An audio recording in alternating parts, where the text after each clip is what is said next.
Kora mwekwa dhi mbele ni jopuonjre skunde sekondar kata skunde sekondar prayo kod ang'wen e kaunti ma Kisumu koro oseyudo puonj kod tiegruok mochwiny e yor geng'o tim mar madho kong'o kod tiyo kod yedhe mameroji asasa.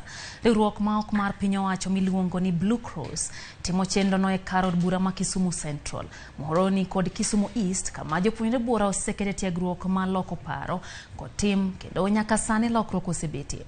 Nonro mane duol mar Nakada ogolo higa mar 2016 ne nyiso ni thoth jopuonjre e skunde mag sekondar hinyo thoro tiyo kod gigo mameroji ahinya to kong'o, gino mabende koro osebedo kar ocho sombgi.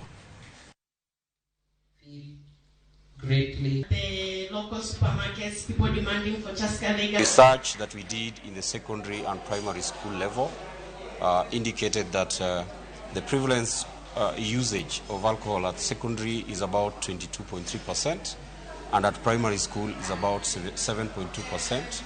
However, we noted that one of the learners, the earliest, had started usage of alcohol at the age of 4 years.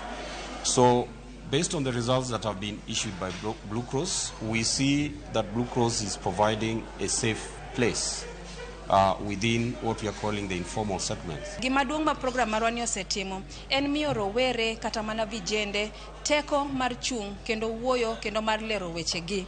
E sama ne watiyo gi nyithindo gi Blue Cross Club, gine jogo mane koro waluongo ni change agents kata peer educators. Bang' tiegruok kuom higa achiel ne gidhi through graduation kendo koro gibedo gimiluongo ni peer educators. Nonro ma kawuono nyisowa ni chances kata mana rate mag nyithindo matiyo gi kong'o kata yedhe mameroji osedok piny kaluwore gi life skills education mane giyudo kendo kaluwore gi puonj ma gisemiyo jowetegi e sikunde gi tek idhi to nyithindo duto kata mana rowere duto manie sikundego nyiso wan nikech Blue Cross Club giseyudo puonj kendo nitie koro the discussion is going on.